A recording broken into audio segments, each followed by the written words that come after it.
할렐루야. 오늘은 예수님께서 죽음을 이기시고 부활하신 부활절입니다. 우리는 매년마다 부활절을 맞이하지만 그러다 보니 부활절에 대한 감동과 감격이 줄어들고 있는 것, 또 그런 감동의 마음이 사라지고 있는 것을 부정할 수가 없습니다. 그런데 올해는 코로나 바이러스 때문에 예전처럼 부활절을 지키지 못하고 있습니다. 4월 12일이 공식적인 부활주일이고 또 저희 한국교회, 많은 교회의 총회 차원에서 공식적인 예배를 드리고 있지만 개교회의 형편에 따라서 부활주일 예배를 별도로 진행할 수 있다는 지침도 있었습니다. 그래서 저희 교회는 4월 19일까지 제2차 사회적 거리두기 운동을 잘 마치고, 그래서 코로나 바이러스의 공포를 이겨낸 다음 4월 26일에 공식적인 우리 기쁨의 교회 부활주일 예배를 드리고자 합니다. 그래서 이번 주부터 3주 동안 예수님의 부활에 관한 메시지를 전하려고 합니다. 복음의 핵심이 부활이라고 하지만 우리는 1년에 한 번 정도 이 부활절에 예수님의 부활 메시지를 한 번 듣고 지나가는 경우가 많았습니다. 그렇지만 이번에는 상황이 좀 묘하긴 하지만 그래도 이것을 기회로 여기고 부활 신앙을 점검하고 또 재확신하기 위한 기회로 삼았으면 좋겠습니다. 그래서 4월 26일 날 우리 다 함께 모여서 부활주일 예배를 드릴 때에는 정말로 우리 마음과 또 우리 믿음과 우리의 삶이 부활의 기쁨과 능력으로 회복되어서 기쁨으로 예배하는 축제와 같은 예배를 드리는 부활절이 됐으면 좋겠습니다. 오늘 우리가 예수님의 부활에 대한 말씀을 나누고자 합니다. 여러분, 예수님의 부활은 실제적이고 또 육신이 부활하신 역사적인 사건임을 믿으시기 바랍니다. 예수님이 실제적으로 부활을 했느냐 안 했느냐, 이것이 중요한 것이 아니다. 부활의 정신을 따라 사는 것이 중요하다라고 말하는 분들이 꽤 있습니다. 올바른 말처럼 들리지만 여기에는 아주 큰 오류가 있습니다. 저명한 미국의 기독교 변증가였고 또 라브리 공동체의 창립자였던 프란시스 셰퍼는 한때 젊은 미국 신학자들과 예수님의 부활에 대한 텔레비전 토론을 한 적이 있었습니다. 셰퍼 박사는 젊은 신학자에게 물었습니다. 당신은 부활을 믿습니까? 그러자 젊은 신학자는 예, 믿습니다 라고 대답을 해요. 그러자 셰퍼 박사는 다시금 예수 그리스도께서 정말로 죽었다가 3일 만에 살아났음을 믿으십니까? 부활이 역사적이고 실제적인 사건이라고 믿습니까? 라고 물었어요. 젊은 신학자는 머뭇거리다가 그것이 중요합니까? 우리에게 의미가 있는 것은 부활의 역사성이 아니라 부활이 주는 교훈, 절망을 딛고 일어서는 그런 것 말입니다 라고 대답을 했어요. 답을 듣고 있던 셰프 박사는 그 젊은 신학자에게 이렇게 대답을 합니다. 부활 사건이 없었다면 그것이 주는 교훈도 의미도 존재할 수 없습니다. 없었던 사건에는 아무런 교훈도 나오지 않기 때문입니다 라고 분명하게 말했습니다. 여러분, 부활의 정신도 중요하고 부활의 교훈도 부활의 의미도 중요하죠. 하지만 부활에 대한 그 어떤 무엇보다도 예수님이 실제로 육신으로 역사 속에서 부활하셨다고 하는 그 사실, 그것보다 중요하지는 않다는 것이죠. 예수님의 부활은 복음의 핵심이고 기독교 사상의 핵심입니다. 만약 우리에게 부활이 없다면 우리의 믿음은 헛것이 되고 말기 때문입니다. 고린도전서 15장 14절입니다. 그리스도께서 만일 다시 살아나지 못하였으면 우리가 전파하는 것도 헛것이요 또 너희 믿음도 헛것이며 라고 했어요. 예수님의 육체적인 부활이 실제적으로 없었다면 우리가 믿는 것이 다 헛것이 된다. 기독교는 있을 필요가 없다라는 말입니다. 그리고 예수님의 부활이 없다면 예수님을 구원자로 믿는 우리들이 세상에서 가장 불쌍한 사람이 되고 맙니다. 고린도전서 15장 17절에서 19절에 바울은 이렇게 말합니다. 그리스도께서 다시 살아나신 일이 없으면 너희의 믿음도 헛되고 너희가 여전히 죄 가운데 있을 것이요 또한 그리스도 안에서 잠자는 자도 망하였으리니 만일 그리스도 안에서 우리가 바라는 것이 다만 이 세상의 삶뿐이면 모든 사람 가운데 우리가 더욱 불쌍한 자이니라. 하지만 여러분, 예수 그리스도께서 부활의 첫 열매가 되셨기 때문에 예수님을 구세주로 믿는 우리들도 죽음을 이기고 부활하게 될 것을 우리는 확신합니다. 그러므로 예수께서 실제로 육체로 역사 속에서 부활하셨다는 것을 우리는 믿어야 합니다. 예수님의 죽으심에 대해서 한 걸음 더 나아가 부활까지 믿는 것, 그것이 복음이고 그 복음이 우리에게 참된 구원을 주는 것입니다. 우리 주변에 시커, 즉 진리를 찾는 사람들이 기독교 신앙을 접할 때 가장 큰 장애물이 부활이라고 하는 문제입니다. 많은 사람들이 이렇게 말합니다. 나는 예수님의 기적을 얼마든지 믿을 수 있다. 그분의 죽음도 위대하고 특별한 죽음이라는 것도 받아들일 수 있다. 그러나 어떻게 부활을 믿을 수 있단 말인가? 그것은 있을 수 없는 일이다. 그런데 예수님의 부활을 의심하고 믿지 못하는 것은 요즘 현대 사람들만의 문제가 아닙니다. 예수님의 부활을 목격한 사람들도 처음에는, 심지어 예수님의 제자들도 증인들의 말을 여러 번 듣고도 믿지를 못했습니다. 오늘 우리가 읽은 본문 마가복음 16장에 보면 제자들이 예수님의 부활 소식을 듣고도 믿지 못했다라고 하는 것이 반복적으로 기록되어 있습니다. 여러분, 9절부터서, 오늘 본문 9절부터서 11절 말씀입니다. 예수께서 안식 후 첫날 이른 아침에 살아나신 후 전에 7 귀신을 쫓아내어 주신 막달라 마리아에게 먼저 보이시니 마리아가 가서 예수와 함께하던 사람들이 슬퍼하며 울고 있는 중에 이 일을 알림해 그들은 예수께서 살아나셨다는 것과 마리아에게 보이셨다는 것을 듣고도 믿지 아니하니라. 예수님께서 부활하신 후 7 귀신 들렸던 막달라 마리아에게 먼저 보이셨습니다. 마리아가 이 사실을 예수님의 제자들에게 알렸지만 그들은 믿지 않았다라고 기록합니다. 계속해서 오늘 본문 16장 12절부터 13절을 함께 읽어보시죠. 12절입니다. 그 후에 그들 중 2 사람이 걸어서 시골로 갈 때에 예수께서 다른 모양으로 그들에게 나타나시니 2 사람이 가서 남은 제자들에게 알리었으되 역시 믿지 아니하니라. 여러분, 예수님께서 예루살렘을 떠나 엠마오로 내려가는 2 사람에게 나타났습니다. 이 2 사람은 예수님을 따르던 사람들이었습니다. 예수님의 죽음을 목격한 그들은 매우 실망한 상태로 예루살렘에서 엠마오로 내려가고 있었습니다. 이때 부활하신 예수님이 나타나셨고 그들과 함께 걸어가시면서 예수님의 죽으심과 그의 고난의 의미를 설명해 주시고, 그리고 그들과 함께 음식을 나눌 그때 그제서야 2 사람은 자신과 함께 했던 분이 부활하신 예수님이라는 사실을 깨닫죠. 그래서 이 2 사람은 기뻐하면서 예루살렘으로 다시 올라가 슬픔 속에 있는 제자들에게 예수님이 부활했다라고 사실을 전합니다. 하지만 제자들은 역시나 믿지 않았습니다. 오늘 말씀 14장에 보면 예수님께서 부활하신 후에 11명 제자들에게 동시에 나타났습니다.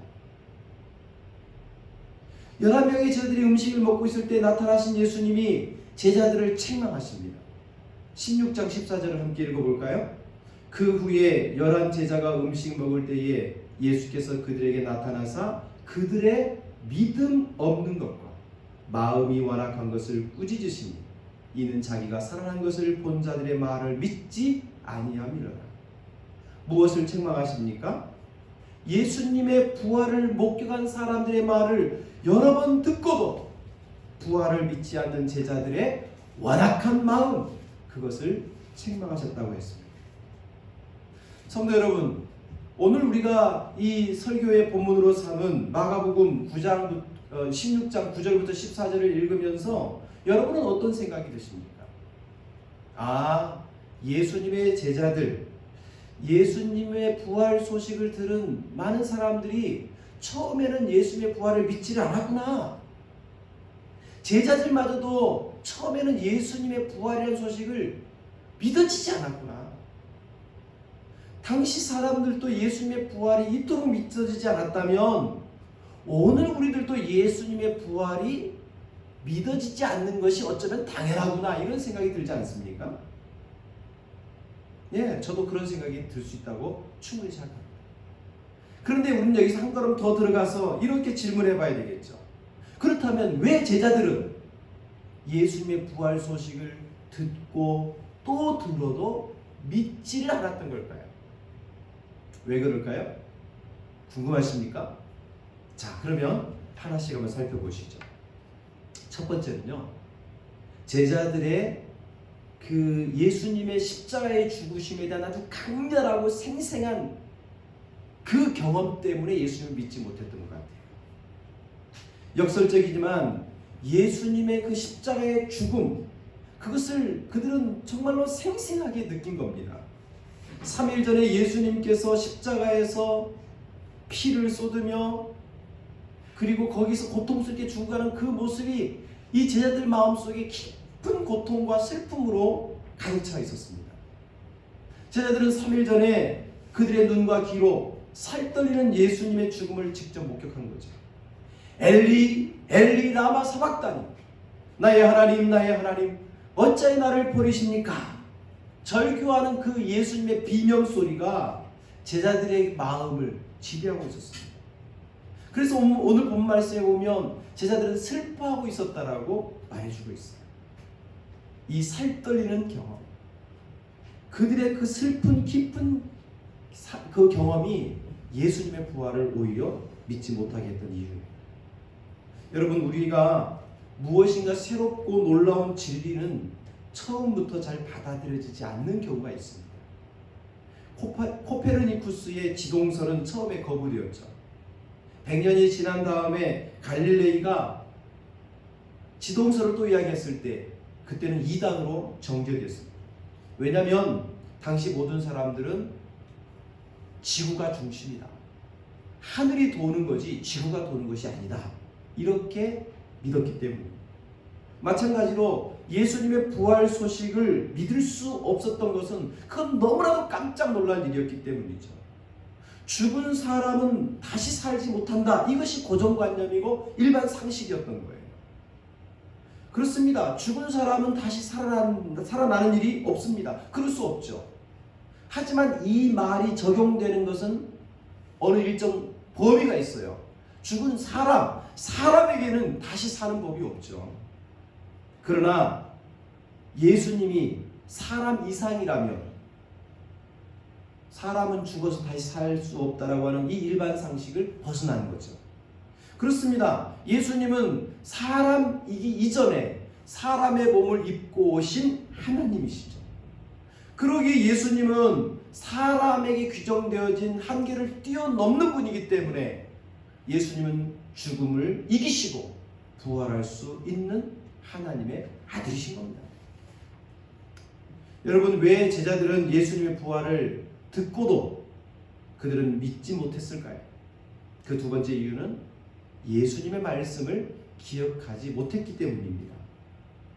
오늘 본문을 수록하고 있는 마가복음을 보면 죽은 지 3일 만에 살아나리라는 예수님의 가르침이 3번이나 기록되어 있습니다. 여러분, 마가복음 8장 31절을 한번 찾아서 읽어보겠습니다. 마가복음 8장 31절.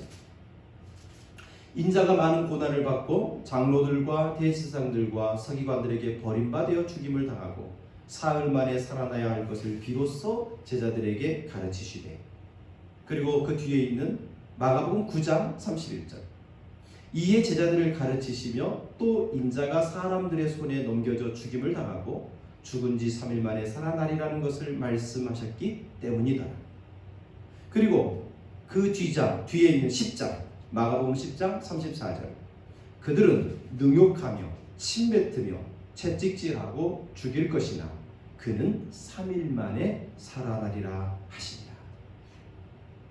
여러분, 만약 제자들이 예수님께서 이렇게 3번이나 말씀하신 3일 만에 살아나리라는 그 주님의 말씀을 기억했다면 그들은 여러 목격자들이 예수님이 부활했어요 라는 소식을 전해줬을 때 할렐루야, 예수님은 말씀하신 대로 살아나셨구나, 그렇게 기뻐하며 예수님의 부활을 맞이했을 겁니다.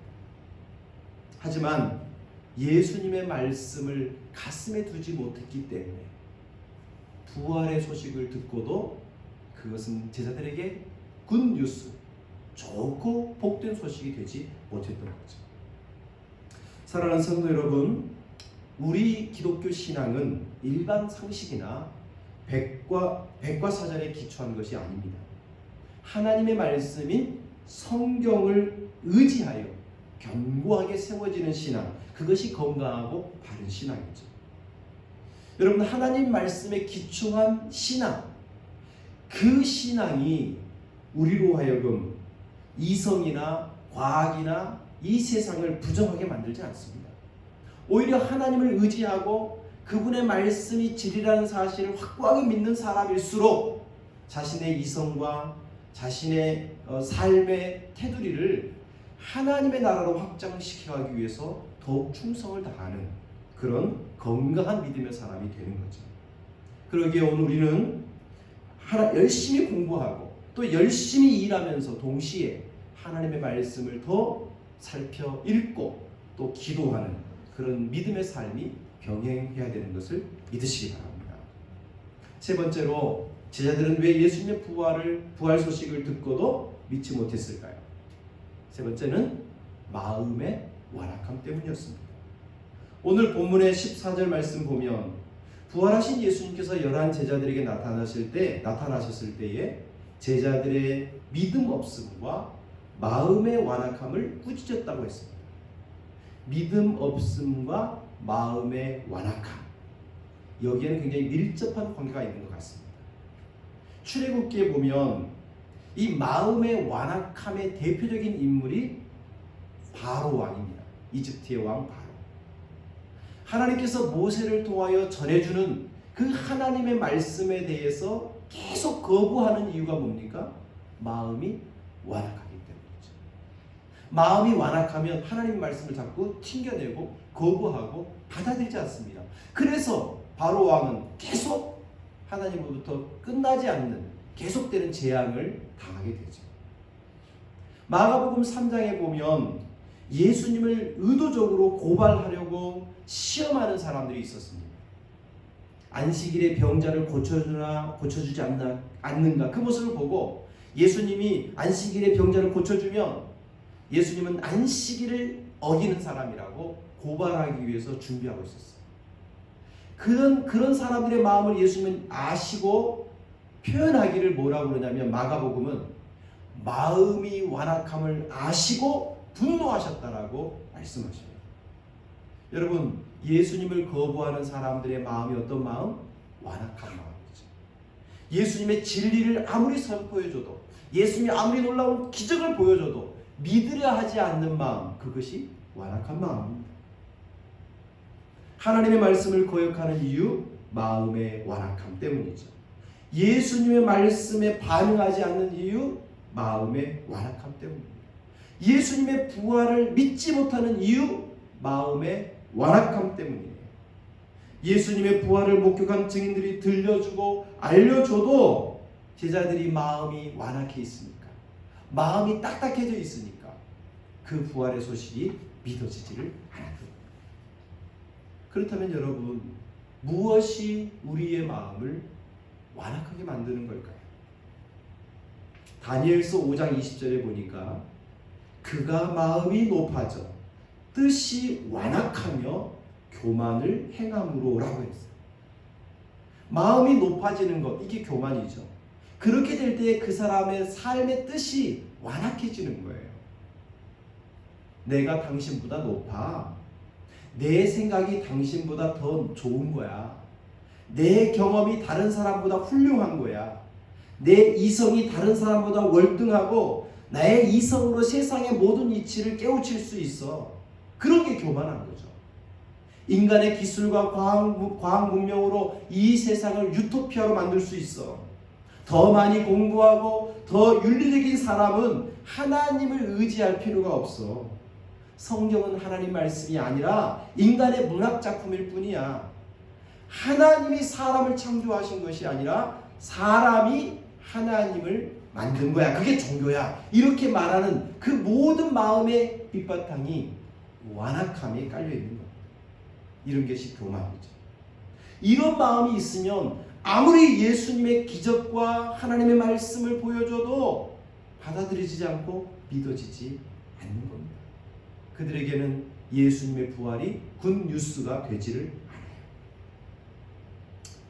사랑하는 성도 여러분, 이제 오늘부터 앞으로 3주 동안 예수님의 부활에 관한 메시지를 나눌 텐데, 이 과정을 통해서 우리 안에 부활에 대한 믿음이 확실하게 생겨지고 또 재점검되기를 소망합니다. 죽은 사람이 살아나는 것, 그건 자연법칙과 위배되는, 있을 수 없는 일이야. 그러니 예수님의 부활은 제자들이 조작한 이야기고 우리도 부활할 것이라는 가르침은 허무맹랑한 이야기야. 이런 마음이 사라질 수 있기를, 녹아내릴 수 있기를 진심으로 소망해 봅니다. 사랑하는 성도 여러분, 우리가 성경을 읽고 연구하다 보면 부활을 믿지 않고서는 참된 그리스도인이 될 수 없다는 것을 아주 확인할 수 있습니다. 로마서 10장 9절 말씀입니다. 우리 같이 한번 읽어보시죠. 로마서 10장 9절. 내가 만일 내 입으로 예수를 주로 시인하며 또 하나님께서 그를 죽은 자 가운데서 살리신 것을 내 마음에 믿으면 구원을 받으리라. 그러니까 사도 바울은 지금 뭐라고 합니까? 예수님이 우리를 위하여 죽으셨을 뿐만 아니라 한 걸음 더 나아가 우리를 위해 다시 사셨다는 것을 믿을 때, 그래야 구원을 받는다라는 말이죠.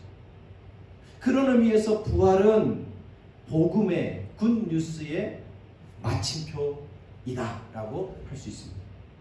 사랑하는 성도 여러분, 우리 오늘 이 예배를 드리는 모든 성도들이 예수님의 거룩한 죽음을 넘어 영광스러운 부활까지 포함하는 그 복음을 통째로 믿는 그런 참된 그리스도인 되시기를 진심으로 소망합니다. 여러분, 예수님의 제자들은 처음에 예수님의 부활이 안 믿겨졌어요. 그렇지만 우리 다음 주 살펴보겠지만 예수님의 부활을 믿지 못했던 제자들이 여러 가지 과정들을 통해 예수님의 부활을 사실로 확인할 때, 정말로 그들이 믿게 되었을 때, 그들은 목숨을 내던지는 부활의 증인이 될 수 있었습니다. 우리 이번 주, 다음 주, 그 다음 주까지 예수 부활의 메시지를 함께 나누면서 우리 안에 부활의 확신을 품고 담대히 부활의 증인으로 살아가는 우리 모두가 될 수 있기를 진심으로 축복합니다. 기도하겠습니다. 하나님 아버지, 감사합니다. 코로나 바이러스 때문에 부활절을 예년처럼 지키지는 못하지만, 그러나 오히려 이 기간을 통하여 예수 부활에 대한 분명한 메시지를 우리 가슴에 새길 수 있는 은혜의 기회가 되도록 도와 주옵소서. 우리 인간의 이성을 뛰어넘고 우리 사람의 경험을 뛰어넘는 예수 그리스도의 부활을 믿고 참된 구원에 이르는 우리 기쁨의 모든 성도들 되게 하여 주옵소서. 예수님의 이름으로 기도드립니다. 아멘.